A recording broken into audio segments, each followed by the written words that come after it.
wabarakatuh.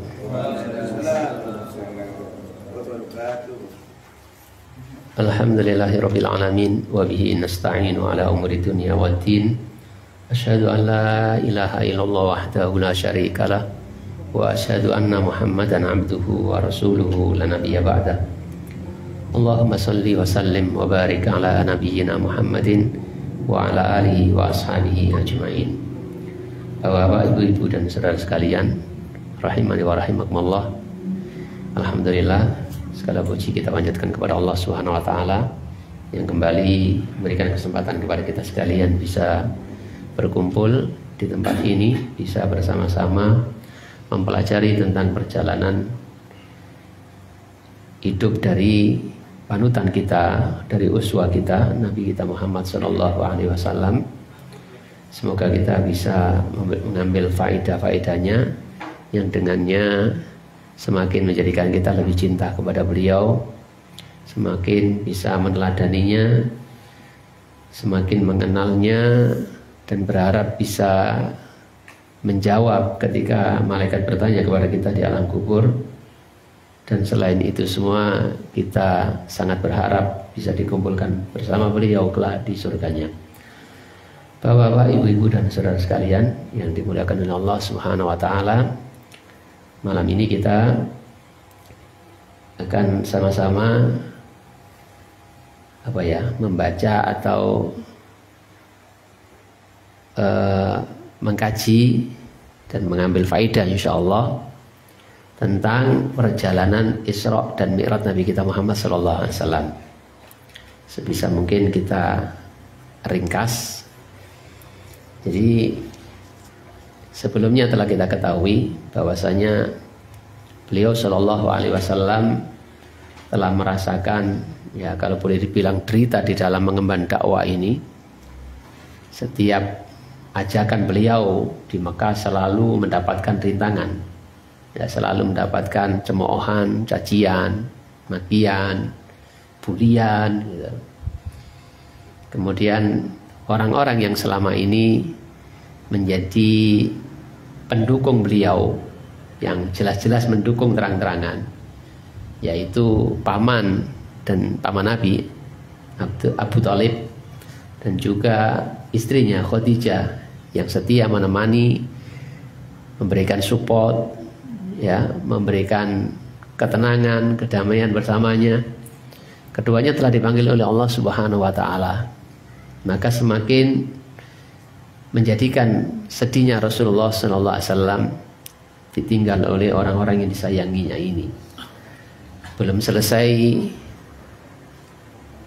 permusuhan, rintangan, halangan dari orang-orang kafir Quraisy, orang-orang yang menjadi pendukung yang jelas-jelas diakui oleh orang kafir Quraisy, gitu ya. Sehingga mereka tidak berani lebih dari itu. Ya, kalau pendukung dari kaum muslimin kan lemah, gitu ya, lemah karena kebanyakan dari mereka adalah orang-orang lemah. Tapi yang jelas-jelas disegani, gitu ya, jelas-jelas menjadi penghalang untuk bersikap lebih keras kepada Muhammad itu adalah pamannya dan juga Khadijah sebagai orang kaya yang terhormat. Kemudian Rasulullah SAW berdakwah ke Taif, mencari alternatif barangkali saja dengan harapan orang-orang Taif ini bisa menjadi pendukung dakwah ini, mau menerima Islam ini, mau mentauhidkan Allah Subhanahu wa taala, memberikan suaka politik, ya, memberikan backingan secara moral maupun material pada dakwah ini. Ternyata harapan tidak sesuai dengan balasan tidak sesuai dengan harapan. Mereka tidak lebih seperti yang dilakukan orang kafir Quraisy, mengusir Rasulullah SAW. Setelah menolak ajakan beliau dengan cara baik-baik, beliau sampaikan, ditolak dengan keras. Bahkan dilempari batu Rasulullah SAW bersama Zaid bin Harisah yang waktu itu ditemani Zaid bin Harisah. Maka ini semakin menjadikan sedih Rasulullah SAW. Dan sinilah sisi kemanusiaan Rasulullah. Dan di sini pula kita mengetahui bahwasanya Rasulullah nggak ngerti perkara yang gaib kecuali yang diwahyukan oleh Allah Subhanahu wa taala kepadanya. Makanya kita nggak percaya kepada dukun yang mengaku mengetahui perkara yang gaib. Tidak percaya kepada apa yang diistilahkan dengan kahin atau arraf. Ya, orang-orang yang mengaku mengetahui perkara yang gaib yang belum terjadi ataupun yang akan terjadi. Yang sekarang ini terjadi ataupun yang akan terjadi.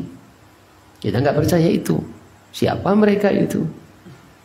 Rasulullah Shallallahu Alaihi Wasallam saja nggak ngerti. Kalau seandainya beliau ngerti, nggak akan pergi ke Taif. Ya, kalau seandainya Rasulullah SAW mengerti apa yang akan terjadi pada diri beliau ketika berdakwah, mengambil alternatif, ya, maksudnya berikhtiar mendakwakan ke luar daerah. Kalau seandainya perlakuan seperti itu diketahui Rasulullah, tentu Rasulullah nggak akan pergi, golek mati itu. Nah, ini menunjukkan bahwa Rasulullah nggak ngerti perkara yang gaib kecuali apa yang Allah wahyukan kepadanya. Ya, kecuali yang Allah wahyukan kepadanya. Seperti Allah memberikan wahyu kepada beliau mengetahui 2 orang penghuni kubur misalnya, yang mereka disiksa oleh Allah Subhanahu wa taala. Rasulullah SAW pernah berjalan di kuburan dengan sahabat. Rasulullah kasih tahu ya bahwasanya 2 penghuni kubur ini sedang disiksa ya. Dari wahyu Allah Subhanahu wa taala tahu. Enggak ngelihat secara langsung terbuka kuburnya enggak gitu. Tapi dikasih tahu oleh Allah Subhanahu wa taala disiksa. Dan Rasulullah SAW menyebutkan sebab disiksanya diantaranya karena juga apa? Sembrono ketika kencing. Ya, sembrono ketika kencing. Atau kemana-mana mengumbar fitnah, mengadu domba. Ya, itu penyebabnya. Rasulullah SAW mengkabarkan ketika orang di kuburan kemudian setelah dikubur didatangi 2 malaikat. Itu dari wahyu dari Allah Subhanahu wa taala. Dan Allah mengatakan wa ma yantiqu anil hawa in huwa illa wahyuha. Dan tidaklah Muhammad itu berbicara kecuali apa yang diwahyukan kepadanya. Dan tidak Muhammad berbicara berdasarkan hawa nafsunya. Yang dibicarakan itu adalah wahyu yang diwahyukan kepadanya. Rasulullah mengatakan dia didatangi orang yang di kuburan ini didatangi 2 malaikat yang akan menanyainya tentang Tuhannya, tentang nabinya, tentang agamanya dari wahyu. Apa yang Rasulullah SAW tidak diberikan oleh wahyu Allah Rasulullah nggak ngerti perkara yang gaib. Contohnya tadi itu. Dan contoh-contoh yang lain tentunya banyak yang menunjukkan bahwasanya Rasulullah nggak ngerti perkara yang gaib. Kalau seandainya Rasulullah SAW ngerti perkara yang gaib, tinggal perintah sahabat begini, kamu serang dari sini ketika perang. Karena tahu kelemahannya di sini. Tapi Rasulullah SAW bermusyawarah dengan sahabat. Rasulullah SAW kirim telik sandi untuk mengetahui kekuatan musuh seberapa. Karena Rasulullah SAW nggak ngerti perkara yang gaib. Bahkan dalam peperangan Uhud, wah itu parah itu. Pamannya meninggal dunia Rasulullah SAW. Wah, sampai para sahabat backingi Rasulullah, backingi dengan tubuhnya sehingga banyak yang kena panah untuk melindungi Rasulullah. Itu menunjukkan bahwa Rasulullah nggak ngerti perkara yang gaib. Karena dia ngerti, ya nggak mungkin celaka, menang terus. Ya karena ada korban. Nah, kita kembali lagi di sini. Jadi setelah Rasulullah SAW datang ke Taif berdakwah, itu juga mendapat penolakan. Maka sungguh itu sangat menyedihkan beliau. Sampai kemarin Aisyah bertanya, ya Rasulullah, saat apa yang paling menyedihkanmu kan gitu? Ya saat itu. Nah, kemudian setelah itu Allah Subhanahu wa taala berikan semacam hiburan lah gitu ya. Rekreasi kan, hiburan, keluar daerah kan gitu. Nah, keluarnya gak main-main, Isra Mi'raj, perjalanan ke Baitul Maqdis. Yang mana Rasulullah SAW belum pernah berjalan sampai ke sana. Orang-orang Arab sebagian sudah pernah ke sana berdagang ke negeri Sam sampai di Baitul Maqdis, Palestina. Rasulullah SAW belum pernah. Nah, diperlihatkan sampai di sana di Masjid masjid di Baitul Maqdis, di masjid sana. Nah, setelah itu Rasulullah SAW mi'rajkan ke langit 1, 2, 3, 4 sampai langit ke-7. Jadi Rasulullah SAW diajak oleh malaikat Jibril naik buraq yang kecepatannya sejauh kakinya melangkah gitu, yang cepatnya. Rasulullah SAW sampai di Baitul Maqdis. Kemudian di sana sempat sholat di sana dan mengimami. Gitu. Kemudian singkat cerita naik ke langit pertama. Sama dunia, langit pertama. Di sana ketemu Nabi Adam. Ketika di langit itu pintu langit tertutup. Lalu Jibril minta dibukakan oleh penjaga langit, bukakan pintunya. Jadi di sini kita tahu langit itu juga ada pintunya. Dan ini cerita ini bukan sekedar cerita, ini berdasarkan hadis Nabi, hadis yang sahih. Jadi akidah kita itu keyakinan kita dalam perkara yang gaib dan dalam perkara yang lain. Pokoknya intinya akidah kita itu dibangun di atas landasan yang kokoh, yang bisa dipertanggungjawabkan, landasan yang benar-benar otentik, yaitu Al-Quran dan Sunnah. Makanya ada buku kecil namanya Khud Aqidataka Minal Kitabi was Sunnati Sahihah. Saya Jamil Zaini kan dulu kita pelajari. Ambillah akidahmu, keyakinanmu dari kitab Allah Al-Quran dan Sunnah yang sahih, dengan hadis Nabi yang sahih. Jadi ini berdasarkan kita, oh langit itu ada pintunya, ini ada dalilnya gitu. Bukan karangan-karangan kita. Ya. Jadi Jibril sampai di langit pertama, kemudian minta dibukakan pintu. Oleh malaikat penjaga pintu, tanya siapakah? Siapa itu? Jibril. Bersama siapa Anda? Bersama Muhammad. Apakah dia telah diutus padanya? Iya, bukakan pintu. Selamat datang, sebaik-baik orang datang gitu. Akhirnya sampai di sana singkat cerita Nabi Muhammad ketemu dengan Nabi Adam alaihissalam. Jadi ketemu Nabi Adam alaihissalam. Kita ringkas saja ya. Jadi ke langit pertama itu beliau bertemu dengan Nabi Adam alaihissalam, dan Jibril memperkenalkan Nabi kepada Nabi Adam, atau Nabi Adam dikenalkan oleh Jibril kepada Nabi Muhammad sallallahu alaihi wasallam. Hada abuka Adam. Ini adalah bapakmu Nabi Adam. Fasallama alaihi faradda salam. Lalu Nabi SAW memberikan salam kepada Nabi Adam. Salamnya bagaimana?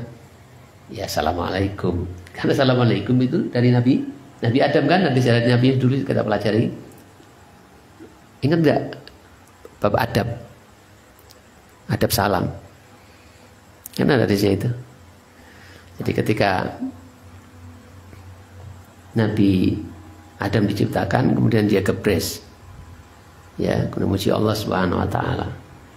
Kemudian gimana ceritanya? Disuruh datang kepada malaikat mengucapkan salam.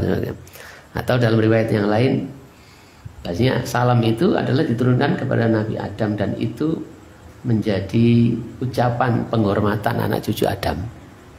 Jadi assalamualaikum atau assalamualaikum warahmatullahi, assalamualaikum warahmatullahi wabarakatuh. Intinya Nabi Adam kemudian mengucapkan salam, Nabi Muhammad mengucapkan salam kepada Nabi Adam. Lalu Nabi Adam menjawabnya. Ya, Nabi Adam menjawab salamnya. Kemudian Nabi Adam mengatakan marhaban bi ibni salih wan nabi salih.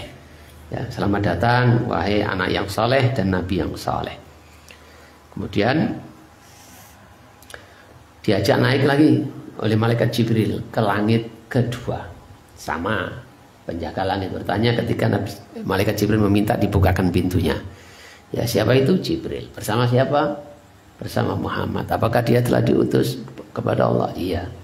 Bukakan pintu dan diucapkan, ya, fa ni'mal maji ja'a, sebaik-baik orang yang datang adalah kamu yang datang. Ya, selamat datang kepada orang yang sebaik-baik orang yang datang adalah kamu yang datang, dia yang datang. Kemudian setelah itu, ya, dibukakan pintu langit, lalu Nabi menceritakan sampai sana dia bertemu dengan Nabi Yahya dan Nabi Isa. Nabi Yahya dan Nabi Isa. Dan keduanya ini dari anak keturunan dari sisi wanita ya, dari sisi wanita. Namanya disebutkan Khol. Khol ya, Kholah. Kalau dari paman dari kakek itu bahasa dari apa? Dari bapak itu kan am atau ammah bibinya itu dibedakan di Arab itu begitu, bahasa Arab itu. Jadi kalau am bahasa kitanya jadi atau ammah kalau perempuan itu saudara bapak. Kalau kholun atau khola itu saudara dari ibu. Ya, paman atau bibi dari jalur ibu. Ya, Nabi Yahya disebutkan dan Nabi Isa disebutkan dari jalur ibu. Jibril memperkenalkan hadza Yahya wa Isa. Fasallama alaihima fasallamtu faradda. Lalu Jibril memperkenalkan ini adalah Yahya dan Isa. Ya, ucapkanlah salam fasallim alaihima. Ucapkanlah salam kepada keduanya. Fasallamtu, lalu aku mengucapkan salam kepadanya faradda, dan keduanya menjawab salamku. Summa kemudian keduanya berkata, marhaban bil akhi salih wan nabi salih. Selamat datang saudara yang saleh dan nabi yang saleh. Ya, kemudian setelah itu diajak lagi naik ke langit ketiga. Jibril sama meminta dibukakan pintu, jadi ada penjaganya lagi. Bukakan pintu, ditanya, siapa Anda? Saya Jibril. Bersama siapa? Muhammad. Apakah dia terus? Iya. Lalu dibukakan pintu, lalu diucapkan selamat datang sebaik-baik orang yang datang. Ya. Setelah itu, setelah langit ke berapa tadi? Ketiga. Ya, ketiga.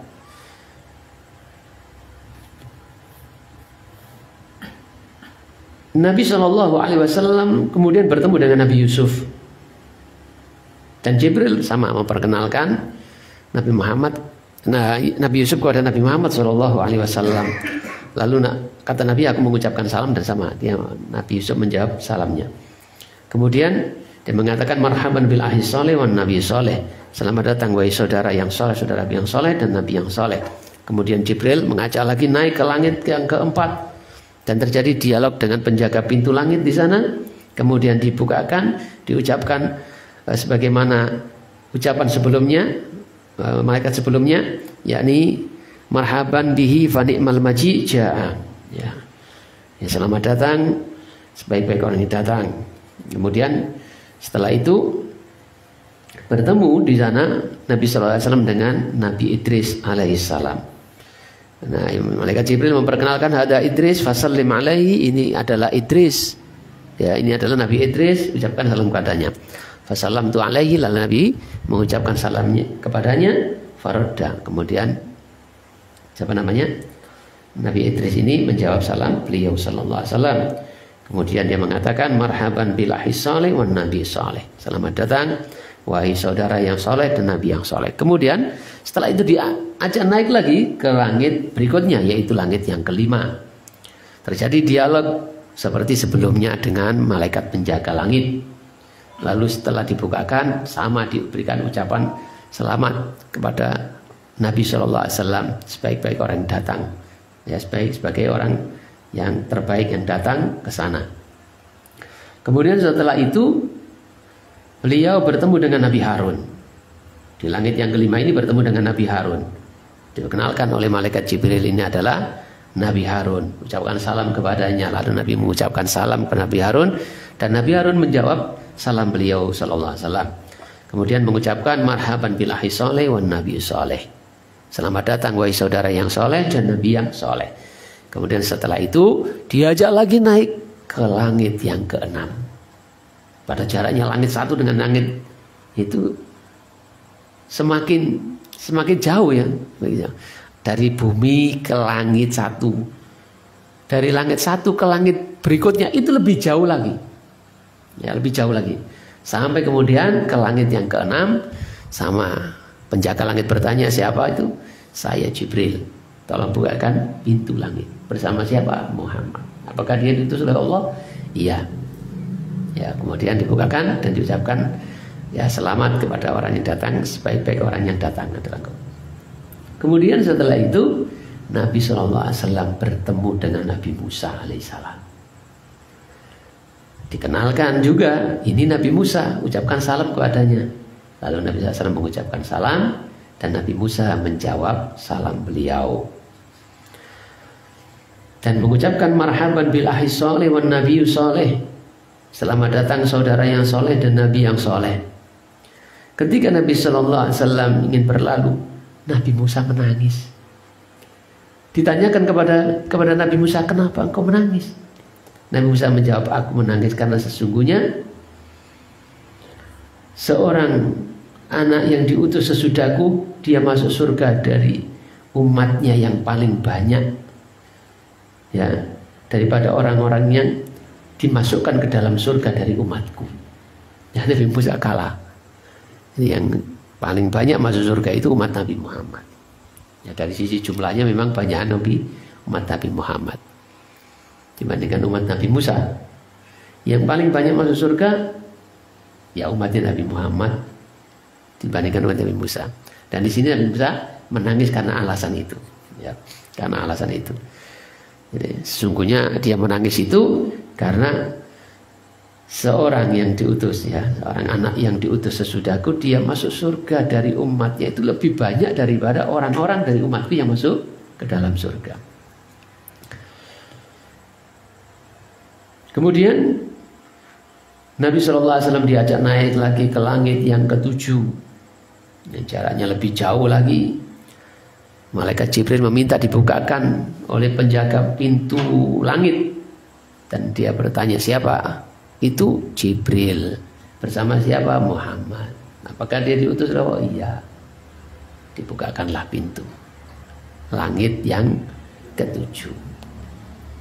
Setelah itu diucapkan selamat kepada Nabi Muhammad SAW sebagai sebaik-baik orang yang datang oleh malaikat tersebut. Nah, di sana itu Nabi menceritakan, ya, sana itu Nabi menceritakan bahwasanya beliau bertemu dengan Nabi Ibrahim alaihissalam.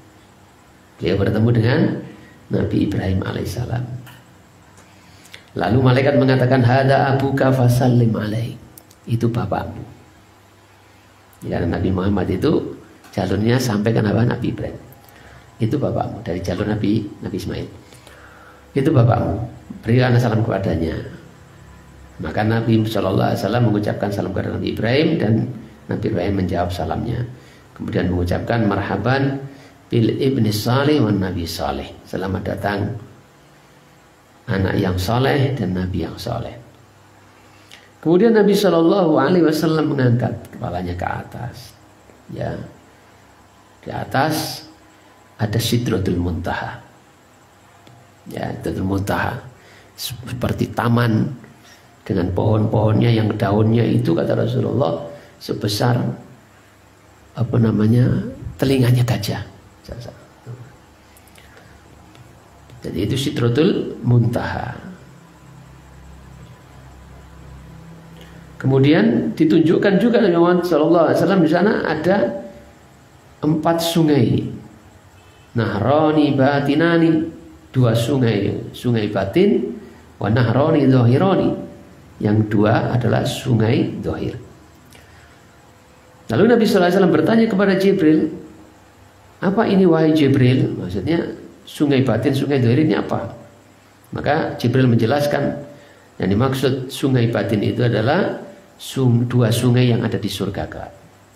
Adapun sungai yang zahir adalah sungai Nil dan sungai Efrat. Efrat itu di mana? Sungai Efrat itu? Di Jawa. Biasanya mocong. Ya. Di Irak itu sungai apa? Loh, Mesir itu. Kita kok gak jawab, kan tidak jawab.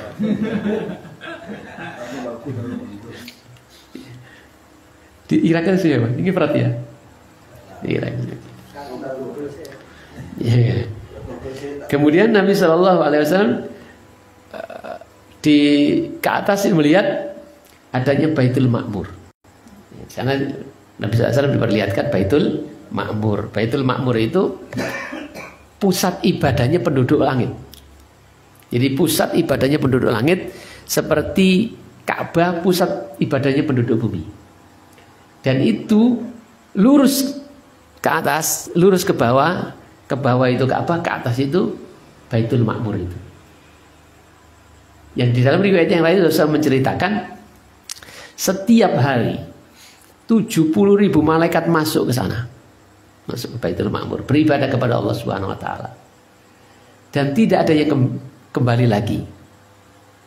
Ini menunjukkan saking banyaknya malaikat. Tiap hari 70.000 malaikat masuk beribadah kepada Allah. Dan masuk lagi, malaikat baru lagi. Ya, gak ada bolak-balik.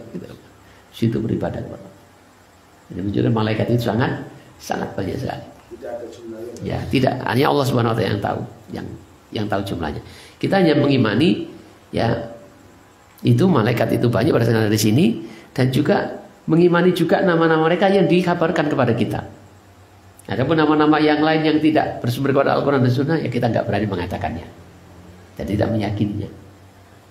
Ya, ada malaikat Joko, ya sudah. Ya, ada itu. Ya. Jadi Rasulullah SAW menceritakan dalam sebuah riwayat, wa idza huwa yadkhuluhu kulla yaumin. Jadi masuk ke dalam Baitul Ma'mur itu sab'una alfan, 70.000, la ya'udu akhiru ma alaihim, yakni yata'abbaduna fihi. Jadi mereka itu 70.000 itu tidak kembali lagi. Tidak kembali lagi. Jadi ada yang baru lagi. Dan mereka di dalam beribadah kepada Allah Subhanahu wa taala. Nah, itulah Baitul Ma'mur yang kalau di garis lurus ke bawah itu ketemunya Ka'bah. Dan ternyata itu dalam informasi sekarang ini bahwasanya Ka'bah itu adalah pusat bumi kan ya. Porosnya bumi. Ya, porosnya bumi. Bukan 0 derajat mana itu? 0 kilometer. Nanti 0 kilometer. 0 kilometer. Ya, itu 0 kilometernya Ka'bah. Ya. Kemudian Nabi SAW dihidangkan kepada beliau, didatangkan kepada beliau secangkir khamar, segelas khamar, dan juga susu dan juga madu. Dan Nabi SAW mengambil susu itu. Dan malaikat Jibril mengomentari, inilah fitrah yang kau berada di atasnya dan umatmu. Artinya asalnya putih, ya, suci gitu. Kemudian setelah itu baru Nabi SAW diwajibkan ya, oleh Allah Subhanahu wa taala sholat untuk kita semua umatnya sebanyak 50 kali sehari semalam. Peok. Nah, ketika turun ketemu Nabi Musa menasihati Nabi, gak akan kuat umatmu. Itu sudah dicoba, umatku gak kuat. Gak akan kuat umat. Kembalilah minta kepada Allah Subhanahu wa taala keringanan. Akhirnya kurangi 10. Turun lagi kepada Nabi Musa. Gak kuat balik apa naik. Turun sampai 5 kali. Sampai 5 kali sehari semalam. Nah, seperti itu. Lalu Rasulullah SAW setelah itu baru turun ke langit dunia. Dalam riwayat lain ditunjukkan surga, tunjukkan neraka, dan seterusnya. Setelah kembali ke kampung halamannya, ke rumahnya, Rasulullah SAW menceritakan hal itu kepada tetangga-tetangganya. Yang tetangganya juga ada Abu Jahal, Abu Lahab, dan sebagainya. Nah, itu diceritakan. Mereka, bagaimana sikap mereka? Sikap mereka itu sebagaimana diriwayatkan oleh Imam Ahmad rahimahullah taala dari Ibnu Abbas radhiyallahu anhuma, bahwasanya Rasulullah SAW mengkabarkan kepada orang-orang tentang Isra-nya, Isra perjalanan sampai ke Baitul Maqdis. Mereka berkata, "Nodi." Artinya wis krungu, tapi apa ya? Itu kan pertanyaan bentuk pengingkaran. Gitu. Apa tuh gak krungu? Aku kayak bengiku teko Baitul Maqdis. Nodi. Balik mana? Gak krungu aku. ngenyek gitu loh itu. Dalam semalam lagi bengi kok isu-isu balik nang omah toko Baitul Maqdis, padahal perjalanan mereka yang sudah pernah ke sana itu sebulan atau berapa bulan ditempuh perjalanan dengan onta. Ini suwengi kok iso ngomong toko Baitul Maqdis nondi. Jadi kata mereka ila aina gitu. Nondi kata. Mek kuping ngene nondi. Kira-kira ngono ya. Dijawab Nabi, ila Baitul Maqdis, ke Baitul Maqdis. Kemudian mereka berkata, ya, kok pagi-pagi sudah apa ya? Ya begitu gitu. Pagi-pagi terus sudah sampai di rumah begini. Gini. Iya, sampai Nabi, iya gitu. Maka mereka di antara mereka itu maka mereka orang sing nepuk jidati gitu. Ana sing tepuk tangan, ana sing tepuk jidate. Hebat. Gara-gara tepuk tangan. Sing siji. Jadi gitu. Jadi mengherankan tentang dianggap dusta omongan Nabi sallallahu alaihi wasallam itu ya. Jadi antara mereka ada yang tepuk tangan gitu. Kira-kira ya seperti kita lah gitu. Jos gitu. Sampean pancen ngeten. Tepuk tangan. Jadi ciri dian tenan iki. Nah gitu lah. Jadi mereka berkata, sama niku mampu gitu sampai ke sana gitu, melihat ke masjid itu gitu. Bagaimana mereka minta bukti sebenarnya? Minta bukti. Jadi Nabi Muhammad, mereka tahu Nabi Muhammad itu belum pernah ke sana sama sekali. Mereka sudah pernah ke sana. Mereka sudah pernah ke sana. Lalu mereka bertanya, menguji Nabi sallallahu alaihi wasallam, "Nek sampean panjenengan tahu rono, ngaku ngerti teko kono kayak bengi teko kono." Gitu. Coba sampean critakno, lawange piro? Ya, ditanya detail-detailnya. Waktu itu Nabi sempat diam. Gitu. Oh, suwengi kok eling piye? Lalu Allah Subhanahu wa taala nampakkan masjid Baitul Maqdis itu, Masjid Al-Aqsa itu nampak di depannya. Seperti di rumah siapa disebutkan itu. Sehingga Nabi menjawab itu sambil lagi lah cakai sakmene. Betul semua. Dan mereka menjadi saksi. Ya, mereka menjadi saksi. Jadi mereka mengakui ternyata benar. Gitu ternyata benar. Tapi dasar orang itu kalau sudah gak senang, gitu. Orang sudah gak senang, sudah benci. Mbok bener piye ya tetap gak bener. Ya. Sama seperti ketika Nabi SAW mengkabarkan tentang perjanjian yang ditempel di Ka'bah, perjanjian mengisolasi Nabi dan keluarganya dan orang-orang yang sudah masuk Islam di Si'ib, di celah bukitnya Abu Thalib itu. Nabi kan mengabarkan itu sudah rusak, itu perjanjian sudah dimakan rayap itu. Bilang sama pamannya bilang sama orang-orang kafir Quraisy. Ya, ternyata mereka membuktikan iya benar. Tapi apa yang mereka katakan? Oh, Muhammad jadi tukang sihir. Jadi sing beriman tambah beriman, sing kafir tambah kafir. Dan ya, ketika Nabi SAW mengkabarkan tentang Isra dan Mi'raj ini, itu orang kafir itu bergembira sekali. Bergembira karena mendapatkan bahan ya untuk memurtadkan orang Islam. Bergembira sekali karena bisa membuktikan kepada orang-orang kalau Muhammad itu gila, Muhammad itu tukang sihir, ya. Muhammad itu gak waras, gitu. Sampai mereka gopo-gopo datang ke orang-orang yang sudah masuk Islam, seperti yang diceritakan oleh Aisyah radhiyallahu anha. Orang-orang yang lemah imannya jadi bimbang. Mereka juga datang kepada Abu Bakar, ya, teman setia Nabi Shallallahu Alaihi Wasallam. Wahai Abu Bakar, ya Pak Joko, ada apa? Apa kamu nggak dengar? Ya ini temanmu ini ngomong begini, katanya semalam itu sampai di langit ke-7, sampai ke Baitul Maqdis, gedabres kabeh. Bener tak ngomong ngono? Lu usah sampean gak dengar. Bener itu kok Muhammad cerita ngono? Iya. Nah, luwes saka iku aku percaya nih. Gitu.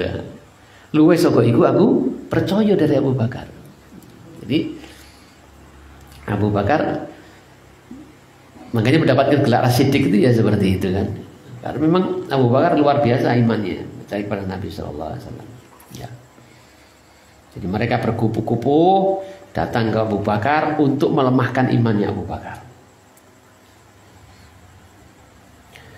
Katanya kepada Abu Bakar, mereka berkata kepada Abu Bakar, halaka ila sahibika yaz'am annahu usriya billaila ila baitil maqdis.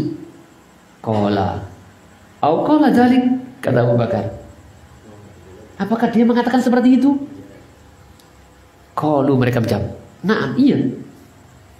Qala la in kana qala dzalika laqad shadaqa. Jika benar, ya, jika yang mengatakan seperti itu Muhammad, maka sungguh dia benar. Kata Abu Bakar.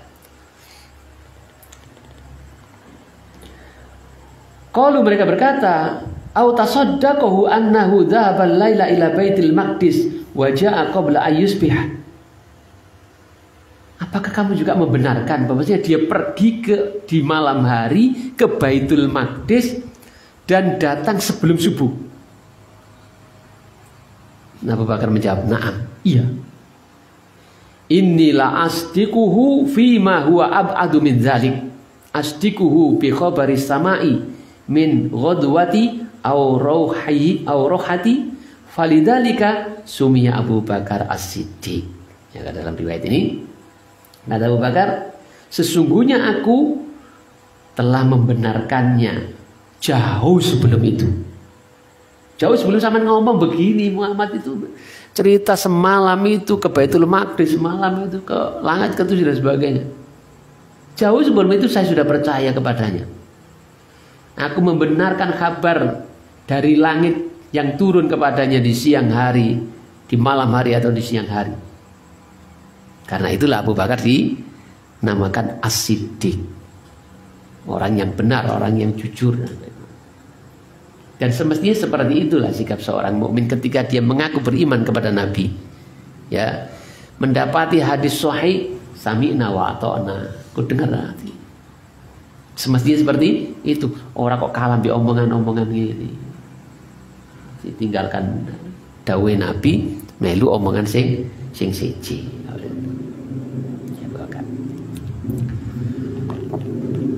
Jadi mereka dapat bahan, ya, bahan untuk melemahkan. Umpamanya permusuhannya seperti itu kan, untuk melemahkan orang-orang yang beriman kepada Nabi Muhammad. Mereka berusaha dengan itu bisa membuktikan kalau Nabi Muhammad itu gila. Ya, omongan mereka benar kalau Nabi Muhammad tukang sihir, tukang ngedabrus. Mereka dengan itu bisa dijadikan alat untuk memurtadkan pengikut-pengikutnya, tak terkecuali Abu Bakar. Nah, maka mereka senang, bergembira ketika Nabi Muhammad meyakinkan, iya saya benar melakukannya itu. Benar itu sama dengan iya. Nah, itulah. Inilah peristiwa Isra Mi'raj yang sedikit bisa kita simpulkan